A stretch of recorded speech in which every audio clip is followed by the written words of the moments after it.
গায়ে যেন বৃষ্টি না পড়ে অনন্ত নাগ ফোনা তুলে ধরেছে। জয় জয় তাই গৌর সদানন্দ ব্রহ্মানন্দ একবার হরি হরি বল।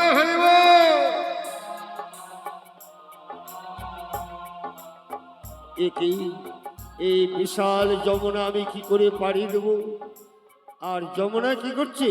অনাদি গোবিন্দের চরণ স্পর্শ করবার জন্য যমুনার জোয়ার ভাটা উজান বেগে তুলেছে।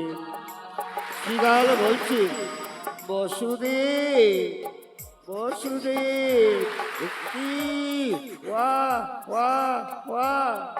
আমি শ্রীগাল হয়ে যমুনা পাড়ি দিতে পারি, আর তুমি মানুষ হয়ে পারবে না?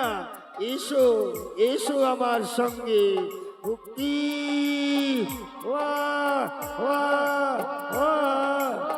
বসুদেব চলেছেন শ্রীগালের পিছনে পিছনে। এইদিকে মাছ ধরে যমুনায় গিয়ে এবার মা গঙ্গা কি করলেন?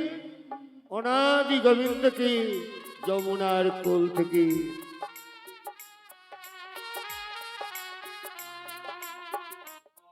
মা যমুনা অনাদি গোবিন্দকে যমুনার গভীর জলে নিয়ে গেলেন।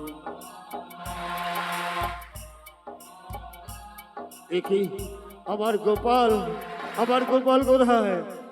আমার খোকা। এবার যমুনা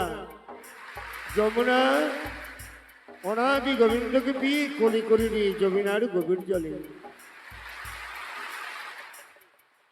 যমুনা গোপাল বলছে, মা যমুনা, আজ আমায় ছেড়ে দাও, পিতার সঙ্গে নন্দালয়ে যাই।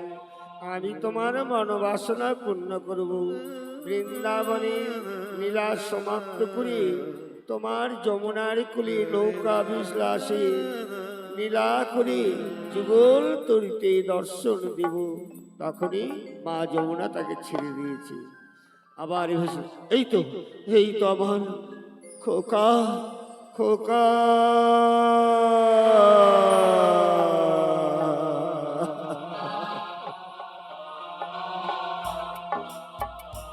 এবার পিছনে চলেছে অনন্তনাথ, গোবিন্দের বদনে যেন ফোটা না করে। আর বসুদেব চলেছে বৃন্দাবনে নন্দালয়ের দিকে। জয় জয় তাই গৌর সদানন্দ ব্রহ্মানন্দ একবার হরি হরি বল।